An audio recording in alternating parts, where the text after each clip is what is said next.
There's a Bruce Springsteen song where he says, poor man want to be rich, rich man want to be king, the king ain't satisfied until he has everything.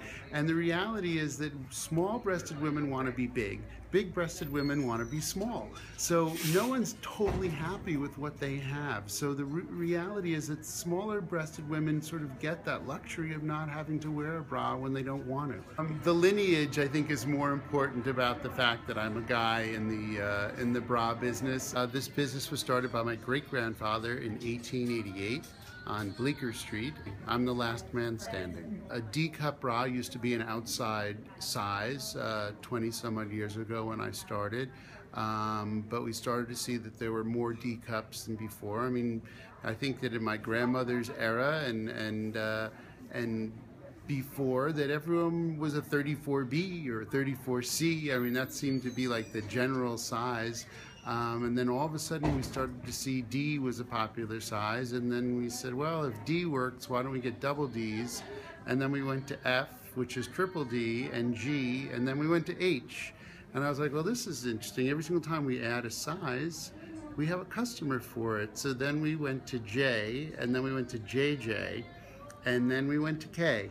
So we've stopped at K right now, but amazingly, the women who are wearing these sizes, if you saw them walking down the street, you would never go, oh my gosh, I can't believe that's a K-cup bra. The bras are made so much more strategically these days.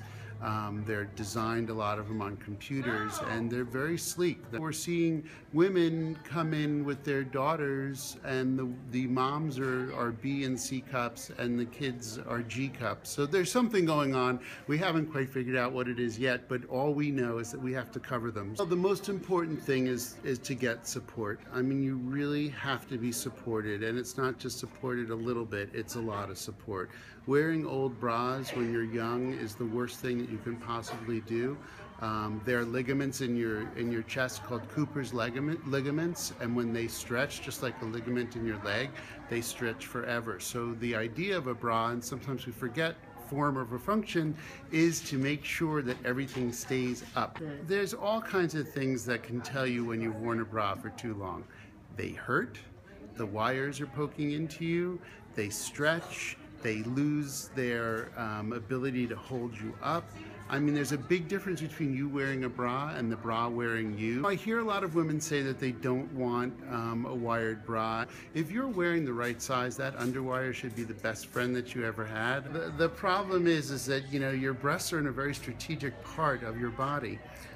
Where everyone can see them, and trying to keep them up as high as they can possibly be for as long as possible is really an important thing. Only hand wash. The washing machine is a tragic thing to bras.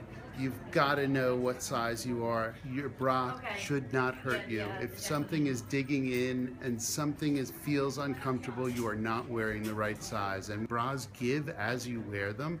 They're going to stretch out over time. So when you leave the store, it should feel a little bit snug, because if it doesn't feel snug, then it's just going to continue to stretch, and then it's not going to give you the support that you need. And you're going to droop, and then once you droop, you're going to keep on drooping. And you know what? No one wants to play soccer with their breasts at any age.